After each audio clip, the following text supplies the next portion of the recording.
The former jungle camp outside Calais. Future over Instagram. Used with permission, all rights reserved.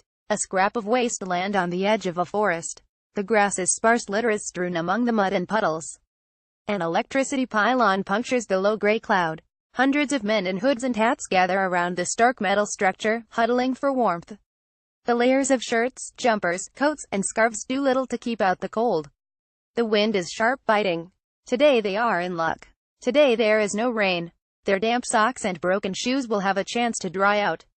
They line up, eyes heavy with fatigue, patiently waiting for a bowl of rice and beans that will silence their stomachs for a few hours. They have come from distant towns and cities, and speak many languages. They have no worldly possessions but the clothes on their backs. They will eat, then head back to the forest to sleep, often beneath the bare sky. They will have only a few brief hours before they are awoken by riot police armed with batons and tear gas in order to disperse. This is not the opening scene of a dystopian novel. This is what is happening right now, every single day, in and around Calais. This week marks exactly 1 year since the camp known as the Jungle was demolished. At the time, many observers pointed out that destroying the camp was an exercise in futility, a media spectacle designed to prove that the French government were getting tough on migration, rather than part of a coherent strategy that would address the issue at its source. People attempting to reach the UK would continue to come to Calais, it was argued, whether the jungle was in operation or not.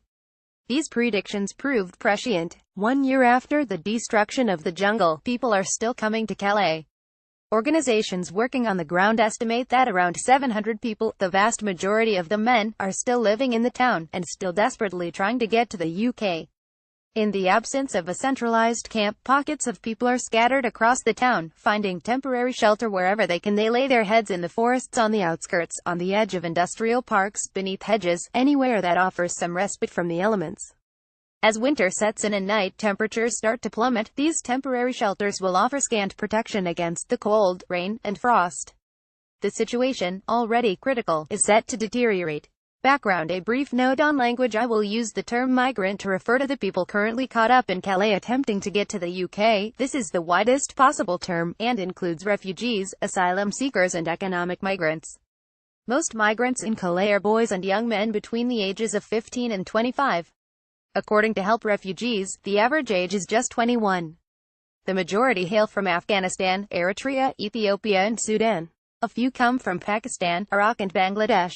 Other nationalities are present: Egyptians, Palestinians, Somalis, but their representatives can be counted on one hand. The African migrants have all crossed from Libya to Sicily or Lampedusa. Many remember Libya with a shudder. Most Afghans have passed through Iran and Turkey, and then entered Europe via Greece or Bulgaria. Memories of Eastern Europe and the Balkans include mafia interventions, holding migrants in makeshift prisons and beating them to extort money from families back home, and police beatings. Several of those who passed through Serbia bear scars on their arms and wrists. Abdul, 24, tells me how he was locked in a freezing Serbian prison for a week, given one piece of bread per day and forced to drink from a toilet. 2 people died, he says, almost casually.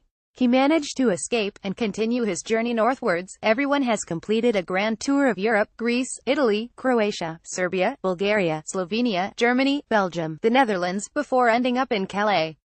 The constellation of places is familiar, but the experiences of those passing through them speak of another Europe, one we often choose not to see.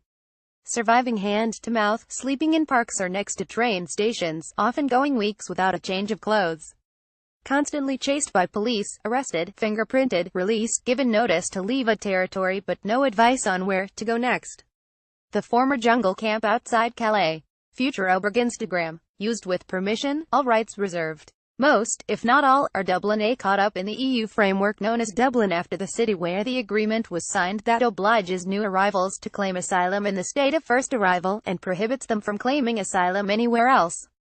In essence, this means that if they have been fingerprinted in an EU country, they are ineligible for asylum in any other EU state. If they are caught by police, they are returned to the country of first arrival, Italy or Greece, or the country where they have been fingerprinted. Anecdotally, it would appear that often these countries don't want to process their cases, or pursue deportation. They are simply told to leave the state territory within a specified time frame. Many speak of having been deported back to another EU state, only to immediately recommence their journey toward the UK. Some have even been deported from the UK after being found without papers, often after having spent months or years working in the black. Khalil, 25, tells me he had been working in Glasgow for 4 years before being arrested and deported to Belgium. He is back in Calais, barely 2 months after being forcibly returned. He shows me his wrists. White scars snake across his skin. Police handcuffs, he tells me. A gift from Italy, from when he first arrived in Europe. 14 dead, my friend. Even those who might be described as economic migrants cannot simply give up and return home empty-handed. The costs of clandestine migration are exorbitant. Some have paid over $10,000 to reach Calais. Most, if not all, have been bankrolled by their families, many of whom have borrowed against property or land to pay smugglers' fees. These debts will not be forgiven. Returning home as a failure would not only be a source of shame, but also a cause of bankruptcy. Jamal tells me that he cannot bring himself to tell his family in Afghanistan about his current plight, living in a wasteland behind an industrial park on the outskirts of Calais. He tells his mother and father that he is fine because he doesn't want them to worry. He isn't fine. He shivers despite his layers, and later tells me that he is considering suicide. He is tired of the rain, the cold, the police. He is 23 years old. Age means both everything and nothing here. Technically, minors are afforded greater protection, and the possibility of entering the UK under the Dubs Amendment, designed to grant unaccompanied minors safe passage. So far in 2017, not a single child has been brought to the UK under the Dubs scheme. Additionally, the unaccompanied minors in Calais are disqualified from Dubs as they are not registered and living in French state-run centres. Dakil. Groups of teenagers, mainly from Ethiopia and Eritrea, stick together in clusters. They jostle, arm wrestle, and occasionally break into song or jump into rhythmic dance routines. Despite their predicament, they somehow find the spirit to laugh and joke and talk about food and football. Some have been here for a few months, some over a year. One boy tells me he left Ethiopia when he was just 13. He went to Sudan, then Libya, then managed to get on a boat. His smile deserts him for a moment, and he holds up 4 fingers. 14 dead, my friend. He has smooth cheeks, bright white teeth, and a small scar above his left eyebrow. He tells me he is 17 years old. It is possible that he is not telling the truth, but his face cannot lie. He is not yet 20. He left home as a child, and saw 14 people drown on his way to Europe. It soon becomes apparent that his story is far from exceptional. Police, most of those sleeping rough around Calais, manage between 3 and 4 hours sleep a night. Every couple of days, they are awoken by French riot police CRS ordering them to disperse. The police use pepper spray to ensure compliance, and confiscate sleeping bags, blankets, and belongings. According to a recent census conducted by Help Refugees, most migrants reported having their bedding confiscated between 2 and 3 times per week. Police violence is almost a daily occurrence. The recent Human Rights Watch report, Like Living in Hell, includes written and oral testimonies detailing widespread, regular and indiscriminate violence committed by police officers against migrants and asylum seekers in Calais. Reading the report, one is struck by the malice of the police officers involved, the indiscriminate use of tear gas, often while people are still asleep, and the routine confiscation of sleeping bags and blankets when night temperatures regularly drop below 10 degrees are particularly chilling examples. Using tear gas against a raucous, hostile crowd is one thing. Spraying a group of shivering teenagers, taking care to target their faces and douse their bedding to render it unusable, is quite another. To act in such a way requires the removal of context, the elimination of empathy, the recalibration of one's mind to see some people as less than human. When this dehumanization has taken place, it becomes possible to spray human beings as one might target a cockroach or common garden fly, without hesitation or moral objection. Welcome to Europe in 2017. It comes as no surprise that although most migrants speak only a few words of French, they have learned a few key phrases by heart. Allez, dégagez, go, move, commands shouted to them at dawn. It should be pointed out that the CRS officers are not acting on their own initiative. They are agents of the state, obeying orders, implementing a policy designed to create a truly hostile environment for migrants. Though abuses undoubtedly do occur, the dawn raids, the periodic prohibition of food and clothes distribution, and the confiscation of bedding are not merely the actions of a few overzealous CRS agents. They are inscribed in the policy of the French state. The former jungle camp outside Calais. Future over Instagram. Used with permission, all rights reserved. Since its unofficial inception, the jungle was a political headache. After its destruction, the second stage of the treatment has focused squarely on making life as uncomfortable as possible for those remaining in Calais. In practical terms, this entailed clamping down on humanitarian organizations, prohibiting food distribution entirely, then restricting it to just 1 hour per day, refusing to provide access to running water, toilets or showers, tear-gassing miners, confiscating bedding. These are not the actions of a state overly concerned with respecting human rights. Indeed, the migrants of Calais seem to be somewhere beyond the supposed universality of human rights. In academic terms, these people are the homines sacri of Giorgio Agamben, the part of no part of Ranciere. They are outside the protection of law, subject to its excesses and the violence of its representatives, but not afforded its protection. They are illegal, irregular, not part of the communal we that makes up a citizenry of a state. Weather as well as the police, migrants have to reckon with the weather. Most are from warmer climes, and struggle with the bitter wind blowing in off the channel. Khaled, 22, from Ethiopia, shows me his clothing. He is wearing 8 layers on his top half and 2 on the bottom.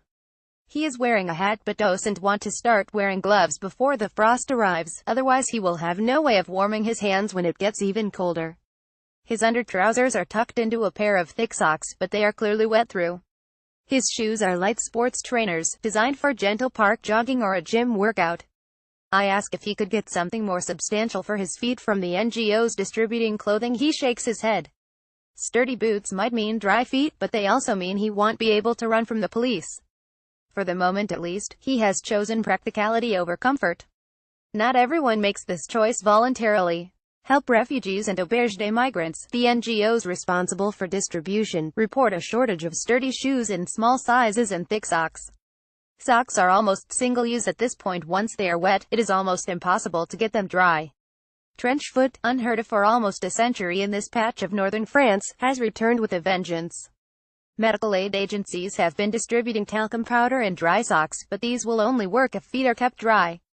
Sleeping rough in Calais in November, it is impossible to keep anything dry for long. Why Calais? Given the appalling conditions, it is tempting to ask why people choose to remain in Calais and to continue attempting to jump on the back of a lorry heading to the UK. Are conditions in Britain really that much better than in France? The short answer is no. There is no major advantage in being in the UK in terms of asylum acceptance rates, welfare payments whilst applying for asylum, or access to the labour market. For many, there are 2 major pull factors that attract people to the UK. The first is the family network. Many of those stuck in Calais have a brother, aunt, uncle or cousin already in Britain. The family link should not be underestimated. Having someone you can trust, someone who can help you get on your feet, is a massive pull factor for a single man a long way from home. These familial connections have structured migration routes for centuries. The second is language proficiency. Many of those in Calais have studied English at school, and are able to converse with some degree of fluency. This is a huge benefit when trying to find work, and generally when navigating a new country. Anecdotally, it is also easier to work in the black in the UK than in France. It is difficult to know if this is indeed true or merely rumors spread by smugglers hoping to squeeze a few more dollars from their desperate clients. As well as these rational motivations for trying to reach Britain, there is another reason people congregate in Calais, desperately trying to reach the UK. Hope. Not some abstract or quasi-religious notion, but the very real hope that the UK might be somehow better than the continent they have spent months, sometimes years, being chased across. The UK is the setting for the dream future, where all hope is projected. The bitter present, the police harassment, the cold, the absolute precariousness, can be tolerated because of the promise of something better to come. Leaving their respective homelands, they did not carry in their minds the image of a freezing wasteland, an industrial park, a riot police officer. They did not envisage the many short nights in cold train stations, or going days without a proper meal. For many, the UK is their last hope, the terminus, the endpoint that will mitigate the suffering of the journey. Unfortunately, to echo the sentiments of Slovenian philosopher Slavoj Žižek, many will find that there is no Norway. Even in Norway, that is, this dreamland simply does not exist. After the hot food distribution, many of the migrants huddle around the vans used to transport food. One man catches sight of himself in the wing mirror. He picks at his dirty teeth, and slicks his hair back across his forehead. He wipes his eyes, trying to smooth away the dark circles around his eyes. After a moment of staring at his reflection, he shakes his head, and turns away in disgust. At some point, be it in 5 years or 20, liberal Europe will hold a mirror up to itself, and look closely at how it is treating those who have journeyed to reach its territory. It will catch sight of an armor-clad riot police officer in the bleak grey dawn, tear gas canister in hand, spraying a thin, shivering teenage boy. It will be hard not to turn away in disgust. If you would like to help refugees are looking for sleeping bags, coats, sturdy shoes, and volunteers to help with distribution. All names in this article have been changed to preserve anonymity.